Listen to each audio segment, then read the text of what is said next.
Hello LEGO fans, it's Jang here from jangbricks.com with a look at a LEGO Star Wars set from 2011. This is the Super Star Destroyer. It came with 3,152 pieces. This set took me about 7 hours to complete, and you can see that building process accelerated to just 3 minutes on my channel in a separate time-lapse build video. The finished product, it is just over 4 feet long. It's 4 feet and 1 inch.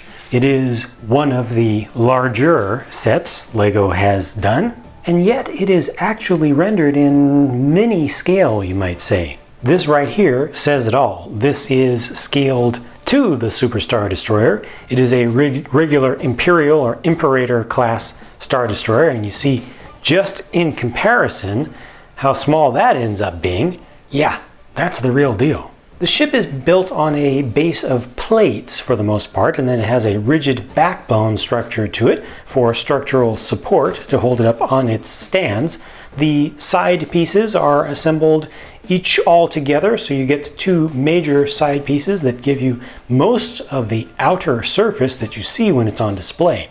They've done an excellent job of capturing the arrowhead shape of this ship, as well as the texture and detail of the kind of cityscape center section.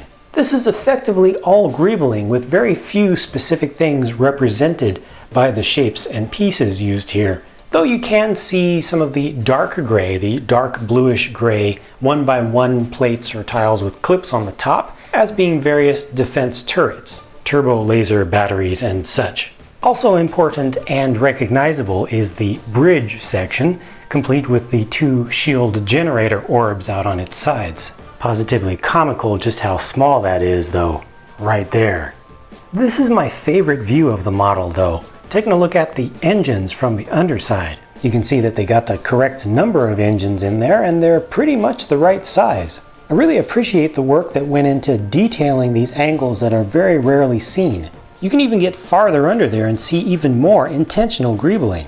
The ship comes with stands that you build, and they have a very nice look to them, and they're very sturdy, but I don't appreciate these open holes on the sides that have been left there, especially with the blue Technic pins. It would have been nice if they just covered those up with some very simple tiles. Speaking of tiles, they include this giant 8x16 black tile with a single sticker that you apply to act as a nameplate, and gives you a little bit of nice information about the ship, but this is easy to detach and it just makes it look a lot nicer and more classy if you keep that off to the side. Just my opinion though. The set does have some interior detail, but not much. It's hidden under here. This is not connected with studs, it just sits on some tiles, and that gives you a simulated bridge. It's just enough room to put some minifigs in and try to simulate a certain scene. I would love to say, no disintegrations, but I can't, because they don't include Boba Fett. They use a bunch of stickers down in the pits for the main bridge bulkhead doors, and a forward command console complete with some front windows. I wish that middle 1x2x2 was in dark bluish gray like the slopes next to it. The minifigs included in this set are, left to right, Darth Vader of course, with a portable holo projector there with an image of the likeness of Darth Sidious, aka Emperor Palpatine. Then there's Admiral Piet, whose name to me sounds like something that an Ewok or Pac-Man would say.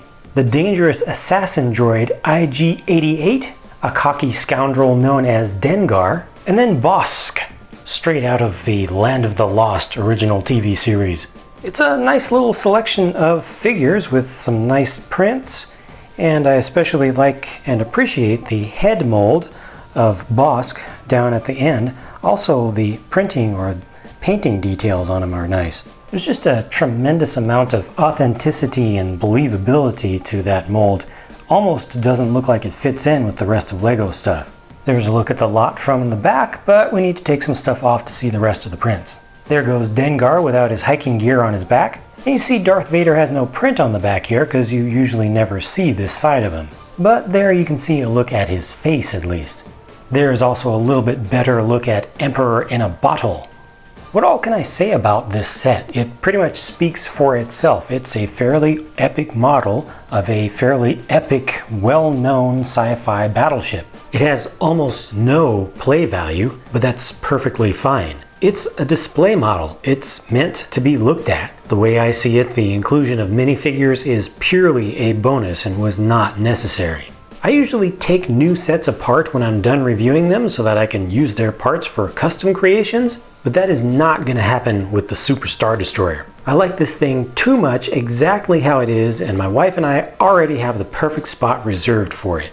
Thank you for taking the time to watch this video. If you would like, please take a moment to share your thoughts about the set in the comments section. And be sure to come back to my channel on a regular basis because more videos are always on the way. Also follow my blog at jangbricks.com to see everything that I'm up to in the LEGO world. And I'll be talking to you again very soon.